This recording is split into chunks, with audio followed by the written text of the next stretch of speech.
A gente constrói nossas cidades, nossas casas, enfim, nossas vidas, sobre um chão que parece ser a coisa mais sólida e confiável do mundo, não é mesmo? Mas, e se esse chão, bem debaixo dos nossos pés, não for tão estável quanto a gente imagina? E se, bem em silêncio, ele estivesse se dissolvendo? Imagina só a cena. Está dirigindo por uma rua normal em João Pessoa, na Paraíba, e de repente o chão simplesmente some. Foi exatamente o que aconteceu aqui.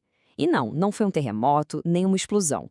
Foi o resultado de um processo muito silencioso, lento e que estava acontecendo bem ali, debaixo do asfalto, sem ninguém ver.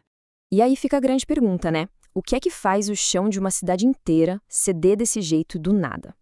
Para responder isso, a gente vai ter que virar uma espécie de detetive geológico e investigar as pistas que estão escondidas no próprio terreno. Então, vamos lá. A resposta para esse mistério todo começa com uma palavra que talvez não seja muito comum no dia a dia, mas que é a chave de tudo: karst. Pensa no karst como se fosse um queijo suíço geológico. É isso. É um tipo de terreno onde a rocha, ao longo de milênios, vai sendo dissolvida pela água. E essa dissolução vai criando uma rede de túneis, de vazios, de cavernas debaixo da terra. O grande problema é que, olhando da superfície, na maioria das vezes não dá para ver absolutamente nada.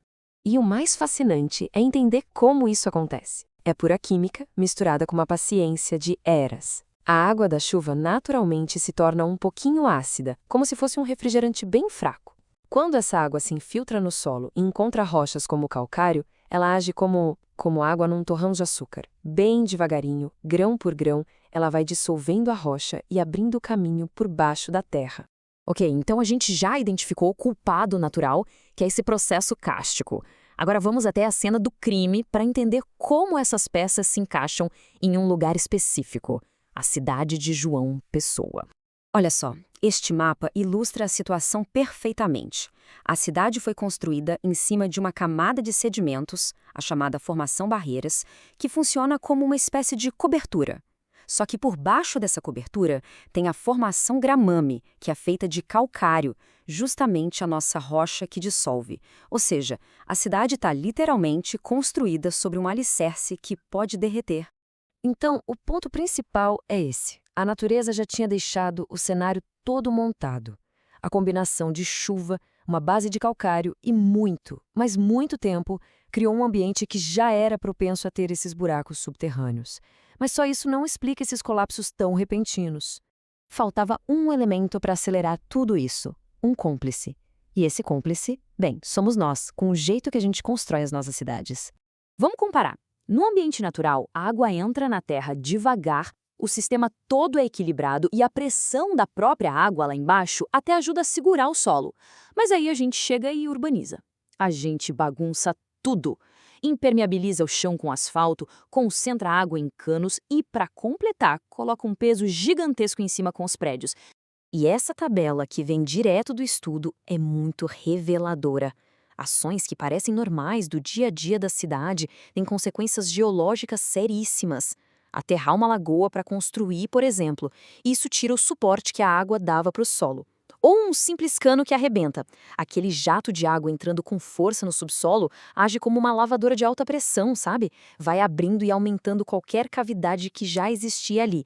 É a urbanização que, no fim das contas, aperta o gatilho. Sabendo da causa e do gatilho, como é que os cientistas conseguem prever onde o próximo colapso pode acontecer? É aqui que entra a parte de ciência forense geológica, para mapear esse perigo invisível. O método é bem parecido com uma investigação policial. Os pesquisadores pegaram todas as informações que eles tinham: mapas de rochas, dados de elevação, falhas geológicas, e foram colocando uma camada sobre a outra, como se fossem pistas, para encontrar os pontos mais críticos. A primeira pista são as cicatrizes na própria rocha. São falhas, fraturas naturais. Elas funcionam como verdadeiras avenidas para a água, permitindo que ela chegue mais rápido e com mais volume até o calcário, acelerando a dissolução justamente ao longo dessas linhas. A segunda pista, que também é crucial, é a profundidade. Em alguns lugares, essa camada de sedimento que protege o calcário é bem fininha, e nesses locais, a rocha vulnerável está perigosamente perto da superfície e de toda a perturbação que a gente causa com as construções. E o interessante é que nem toda pista teve o mesmo peso. Os cientistas deram notas para cada fator. E o mais importante de todos, com um peso meio a meio, foi a geomorfologia, ou seja, a própria forma do terreno. Pequenas depressões no solo, vales bem sutis que a gente nem notaria andando na rua, esses eram os maiores sinais do perigo que estava escondido lá embaixo. Depois de juntar e analisar todas as pistas, a investigação chega ao seu final. O veredito? Ele revela um retrato bem detalhado do risco que, até então, era invisível. E aqui está o grande resultado. Este é o mapa de suscetibilidade. As áreas em vermelho são as de maior risco, onde a combinação de fatores é a mais perigosa. As em amarelo têm risco médio e as verdes, baixo. Isso aqui é uma ferramenta poderosíssima para o planejamento de uma cidade. E o estudo foi ainda mais fundo. Ele apontou especificamente 13 áreas, as chamadas depressões fechadas, que são os focos de altíssimo risco. São lugares onde a própria topografia já indicava um possível afundamento e que, em muitos casos, já tem casas e prédios construídos em cima. Então, o que a gente aprende com tudo isso?